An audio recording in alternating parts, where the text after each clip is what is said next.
Good afternoon, everybody, and thank you for tuning in again to Procrastinator's Pit Stop. We are sitting here with Michael Mikus, who is the author of The Lost in the Night, and with his fairly interesting character here that we're excited to learn more about, Henry Boyle. But we want him to talk about it. So, without further ado, Michael, welcome to the show. Thank you. Glad to be here. And we're happy to have you here as well. So let's dive right into it because this is very interesting. What actually inspired you to write Lost in the Night and to create the character of Henry Boyle? What inspired me to write the book was basically my own life, the way it progressed, not particularly the way that I wanted it to. I can remember as a very young man, just looking at the horizon and thinking that there's something wrong. The world should just not be this way. But I knew that, you're supposed to do this, you're supposed to go to school, you're supposed to get this. I never could understand why, because I didn't think I was learning the things that I needed to be learning. And there seemed to be a lot of corruption, deception, and lying wherever I went, and the lies seemed to be passed down from the government, which, as I can look at it now, which is basically just corrupt as hell. I don't know what the hope is for it, except realizing that it is corrupt. It's not what it says it is. Things go on behind the scenes that we are not aware of, and they don't want us to know what's really going on because it would get in the way of what they're trying to do, which is all about them. And it even rises up, we hear this term, the deep state. I believe it goes higher than the deep state. I believe there's a group of people, it could be a committee of people, I don't know, that controls the world.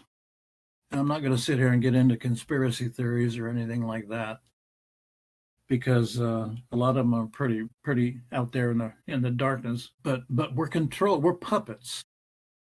Okay, it was like I read in the note from the author. We're really controlled, and we're lied to, and we've been lied to so much that there's a saying that I heard one time that if you tell a lie long enough, people are going to believe it as the truth, and I believe that's what we're experiencing today. The food we eat, the air we breathe, the water we drink, it's all meant to eventually interfere with the longevity of our lives, because there's too many people on the earth. I mean, if you're any kind of a mathematician, and you do the figuring, if you look at it that closely, there are too many people on this earth for us to live that much longer. Elon Musk is aware of that. He's trying to, I hope he makes it, by the way. He's trying to populate Mars, at least first getting a rocket ship that'll go there. But that inspired me, this undercurrent of corruption throughout the book. And I've tried to create it in an entertaining way through this detective who basically has experienced all these things that I just talked about. He can't seem to get into a relationship, a female relationship. They keep leaving because the only thing that keeps him going is hunting down criminals and exposing them. But yet the horror of his work is what keeps him from having a lasting relationship with a woman. That bothers him. So the way he fights against that is to completely surround himself with his work, with a fierce tenacity. He goes after every case that he's assigned, and he even goes back and tries to read through the murder books of cold cases that he's had, thinking there's something that I missed. I'm not giving up here. He never gives up on a case, even though they may close it. He doesn't give up himself. So I'm a little cautious. I don't want to give away too much about where the book is going. It doesn't solve the problem. I mean, I've been thinking of it as a trilogy, but now that I'm into the second book, I know that I can't do it in a trilogy. It has to be a series.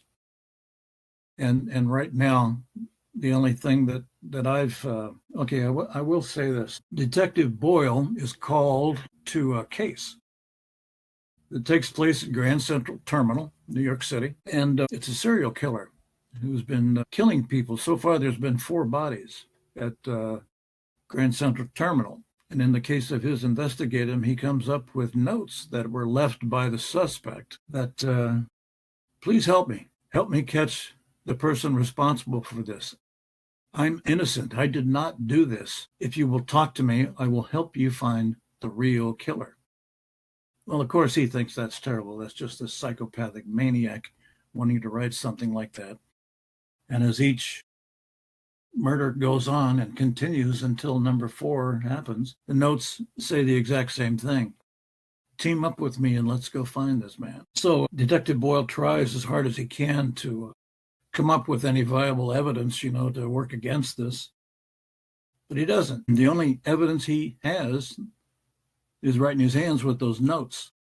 And the times that the supposed killer contacts him, he has a way of getting his phone number. He calls him on the phone. Boyle tried to change his phone, but it doesn't. He always gets the new one. And I guess I could say that this suspect, whose name is Victor Enmakar, was a CIA rogue assassin, primarily working in the Middle East and Afghanistan, who finally reached the point where, he sees what's wrong with the government, things that I've been talking about, the things in his own agency. Excuse me. And he wants out. He went to talk to him, and he said, look, I'm tired of this. I just can't do it anymore. Make me a janitor or something like that, just as long as I can get my retirement, he says, but I don't want to kill people anymore. I don't feel right about it. And then something happens that deals with, are you familiar with MK Ultra? Yeah, that mind control program from the late 60s, early 70s. It was supposedly stopped in the 70s, but in the book, no, it continued on. He was a victim of that through an implantation. Okay, so that's what made him. I'm probably giving away too much of the book right now, but maybe you can edit later on. He realizes that he performed them, but it was the voices in his head that operated him to do it. Therefore, when the implant started to malfunction, he realizes, wait a minute, that was not me. That was something else. Okay, so the only person he knows of that he can trust is Detective Boyle, who was written up in the newspapers, about his marvelous achievements. They even made a movie about something similar to his escapades, his detective pursuits. He's that well known and that well liked, and oftentimes hated because of it. But he seeks his help to try to get it, which helps push the book farther ahead. They got this struggle. He wants his help. You can't have it. You're going to go down. You have to give yourself up. No, no, no. But Victor says, no, I need your help. Otherwise, if I give up, they're going to kill me because the CIA wants him dead. I better stop there because I'm going to give away too much. Okay. No. But definitely thank you for sharing those insights. It's honestly, You're welcome. it makes for great reading, and The reason I wanted to write something, and I haven't written a novel in quite a while, because I wanted to get something right, and if I was going to write anything, I wanted to write something important that has truth in life. Well, that should be enough right there. Something that people can relate to their lives if they look closely enough. If they just don't want to eat hamburgers and drink Coca-Colas and go to bed, there's more going on in this world than just what we see on multimedias. No, there definitely is a lot going on, and actually, that relatability question feeds into something else that I wondered about. Henry Boyle, he's very complex, and he's got sleep deprivation. I mean, normally we see, traditionally we see, burnt out alcoholic, drug addict, whatever the case may be. What drew you to explore that specific aspect of his character in that being sleep deprivation? Because he just can't. He can't seem to put anything down. When he does sleep, it's only for maybe a few minutes, maybe an hour or two, when he's lucky. But he's possessed. It's just something he wanted to get clear in his. Okay, going back. He was tossed away as a child. Okay. He was an orphan. He ran away and through the streets of New York City. And it got to the point where, he just wanted companionship, but nobody would talk to him, that he thought, well, I'm just going to end it. So he goes up to the 10th floor of one of those high rises, semi high rises in Manhattan. And he wants to jump off and just commit suicide and end it, because he was tired of hurting all the time. And the hostage negotiator was not the one who saved him, because he could see through all the bullshit that he was giving him. But the person that really did save him was a detective by the name of John Court. He's mentioned in the book, but he'll come out later on. And he came up and he opened a window. This was at the YMCA. Was where it took place, on 14th Street. And he just talked to him and he said, "You're not going to jump." Because he said, if you wanted to jump, you would have already. The only thing you're doing now is just disturbing people. But he said, I'll give you one. You come with me. I will adopt you. I'll be your father. You be my son. And I will put you through school. Okay? But the deal we're going to make right here is that you get all A's. If you make one B, I'll put you back in the system and you can fend for yourself. Okay? So from this point on, if you want to agree to what I'm telling you, I'll be your father and you can come live with me right now. And you'll never be lonely again, because you're going to work hard. And he ends up sending him he gets into high school, and then he decides to send him into the Marine Corps, because he said, if you can get through the Marine Corps, you can do anything. And from there, he decided to be like his surrogate father, John Court, to be an NYPD detective. But his past, you don't ever forget your past, and that's what sticks with Henry Boyle. He has sympathy for young kids. He has sympathy for everybody. Everybody deserves a chance in his book, which makes him a unique detective, and especially when it comes to kids. I don't know. Does that answer your question? No. That's If I keep going, I'll tell you the whole plot of the book. Actually, that sort of leads into my next question for you is, what do you think was the biggest challenge that you had to overcome when you were writing? Challenge? Making everything real, taking the various characters and making them pertinent to the plot. The rest of the detectives in the precinct, who were basically lazy and sitting around waiting for retirement, to make that aspect of it real. There's a love interest. Henry falls in love again by a really caring police officer who won't let him alone, who wants to be a forensic psychologist. Here I go again. And, they want to team up, because she says, I can profile your cases for you. And she said, haven't you got it by now? I love you. And we can work together. So let's do this. We have a mutual interest, which is solving crimes. A love interest that you can solve crimes with. I've never talked about this in that depth before. I've been too busy writing it. But and thinking about my next book, it's nice to have a little vacation every now and then. Think about something else. No, for sure. And you mentioned authenticity and making it real as being. I lived in New York City for 13 years. That helped a lot.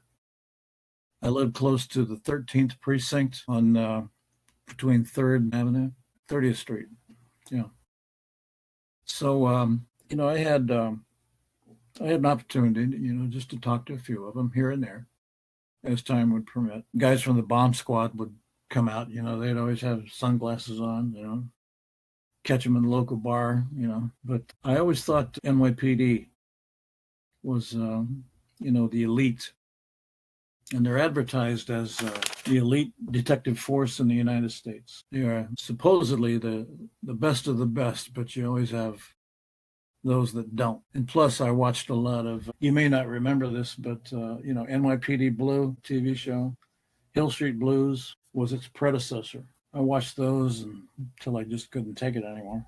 They were really good. I haven't found another detective show to compare with those two. And I don't even think Hill Street Blues is, you can stream it anymore today. It was, those two shows were, my primary educators, I think, plus living in the city. I lived there going on 14 years. I lived there. Actually, that brings me to another question. You were there for 14 years, and obviously Grand Central Terminal plays a pretty big role in the setting. What made you choose that particular location? It seemed like I was always there. I was drawn to it. In my early 20s, I tried to become an actor for about 5 years until I found out that's not the way to go. And in between going to auditions and knocking on agents' doors, I would always, it seemed like I wound up at Grand Central because to me back then it was like a palace, especially the Grand Concourse, in the middle where you get your information to go to the various trains. It's really a beautiful building, a lot of history to it. And I would just walk around. I'd grab a sandwich or something and sit in an alcove, and just look at people go by. Just it was a great study in human character. That's why I used it. It's always stuck in my mind. Grand Central Terminal. And you mentioned NYPD Blue, and you mentioned the Hill Street Blues as well. So if Lost in the Night were ever adapted into like a movie or a TV series, would you envision that sort of same style? Well, various. If it was going to be done on TV, it would be episodes. Maybe a short series or maybe a long series. As far as who would play Henry Boyle, I don't know. That's just an amalgamation of all the detectives that we've seen, on TV and the movies. If you remember Steve McQueen, he ranks right up there. Well, there's some others. I just can't think of them right now. The good sleuths, the famous ones. Does that make sense to you? No, no, yeah, it definitely makes sense to me. What would you say is the one thing that you would hope that every reader would get out of it? That there's something terribly wrong with our country, with the world. Something is not right. Okay, first of all, well, there's three things. Okay.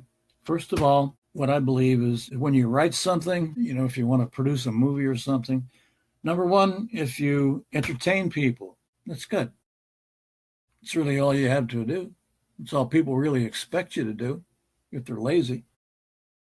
Number two, if you can educate them, well, that's one step up the chain, okay? You're doing better. And then number three, if you can elevate them into some kind of understanding that they didn't know before, well, then you really got something. Then you've got something that would last.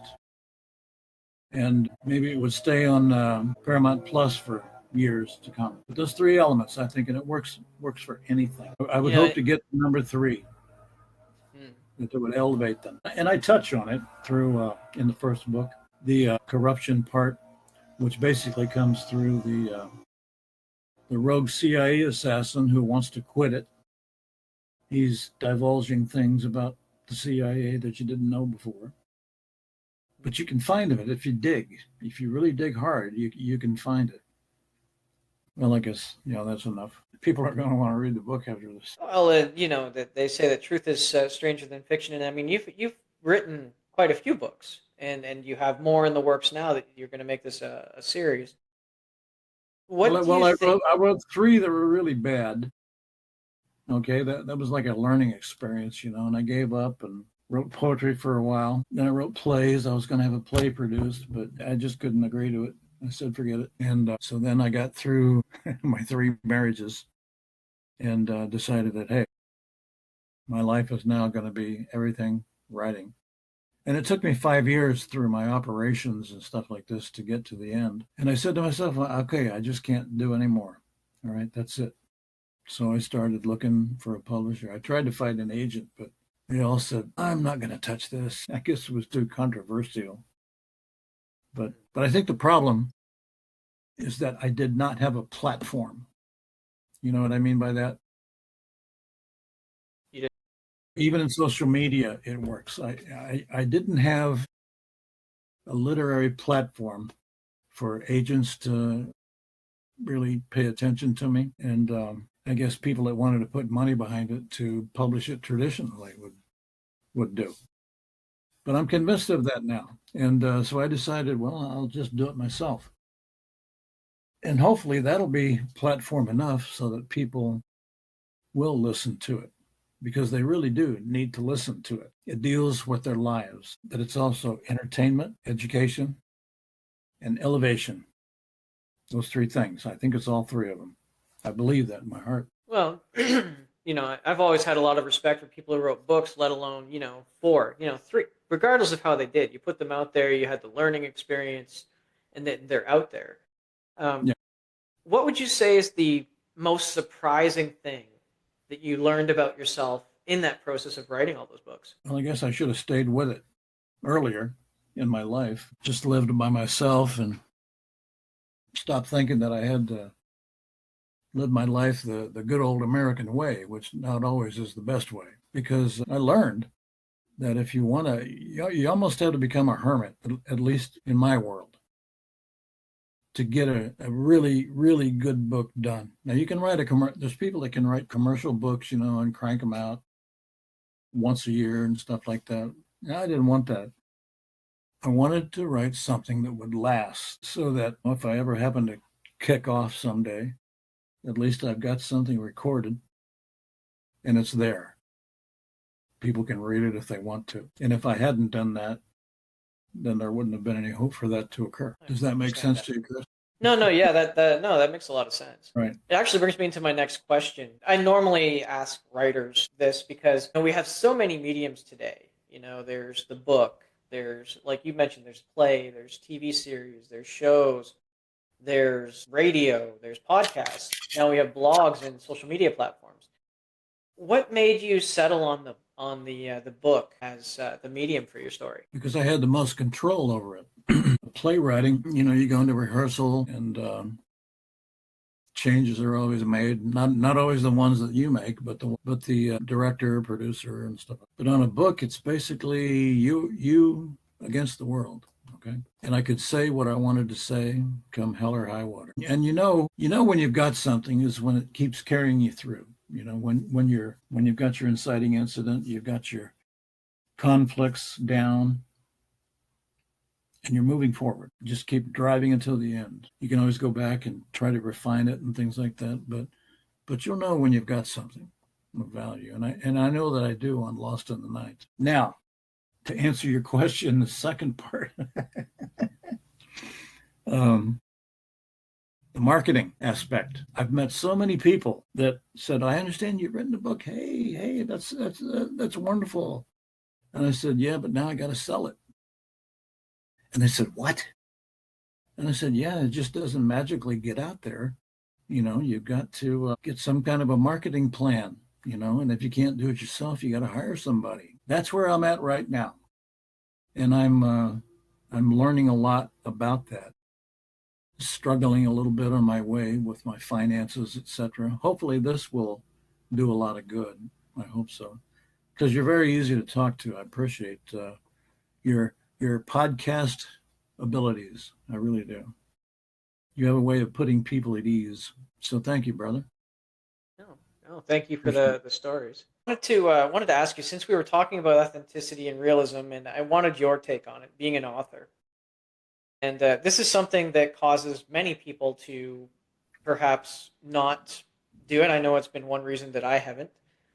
Sometimes we feel like we've got all these AI tools now, and it's so easy to churn out a book, right? And I don't agree with that, but there's so No, many tools and me neither. things. And would you ever think that AI will replace conventional writers? Well, it's easy to say no because we can't project into the future. But I myself, I like the discovery of how it happens, through what I'm doing. And I would never result to artificial intelligence. I think James Patterson is kind of on the skirts of that, or I don't know, maybe he's just got a whole team of people working with him. But if I don't, I'm afraid of mentioning names because I don't want to get in trouble. There's some companies out there who broadcast that they can write your book for you. My God, no, no, that would be horrible. It goes against the masters of literature would be turning over in their graves. They would. So I hope that answers your question. No, it definitely answers my question. And, definitely looking forward to seeing these other books come out as well, and getting the complete series. Yeah, we are coming up pretty close to the time. This has been a great conversation, by the way. Really loved it. Uh, Love diving into the writing, the writing's process, right? Because again, it's a very human process. There's a lot invested into it. And Everybody's got their own way of going about it. I don't plot. I do a little bit, but as far as like Jeffrey Deaver, I've read that he plots everything out, to sentence, sentence, sentence. I could never do that. I mean, what's the point of writing a book after that? Because you've already got it plotted out. You can just give it to somebody else and say, "Here, write this for me now." But it's the discovery of the intermingling of characters through their conflicts that makes it all worthwhile for me. That's the exciting part. excellent, That's why I keep doing it. excellent. And here's hoping that you keep doing it for many years to come. And, at least until you finish that series. We need Lost in the Night to be finished. We need to know what happens there. Yeah, just before we go, Michael, what is the best way for people to pick up a copy of your book, or maybe they want to reach out and ask you a question, or get in touch? What's the best way? It's still in the process. It's dropped completely on Amazon right now. Mhm. Excuse me. That's the best place to go. And it's still being dropped at places around the globe.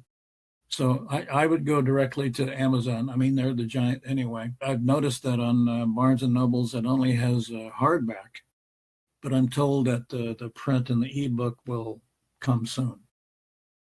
Hopefully. I mean, you got to stay on top of it. So Amazon is the way to go to get it. And soon, as I'm told, there's going to be ebook for free. It's going to hit there for a short period in hopes of drawing more reviews. I've only got one review so far, so I hope I get more. Yeah. Okay. Well, we'll definitely do our part there as well. Um, thank you once again for being on the show and sharing your stories and all about the Lost in the Night. And for our listeners, just so you know, we are going to have that link there in the show notes so that you'll be able to find it. And once again, thank you for tuning in. And just remember, if you can't find that motivation or inspiration for yourself today, maybe just go out and try and be that motivation, inspiration for someone else. And we'll see you again next time.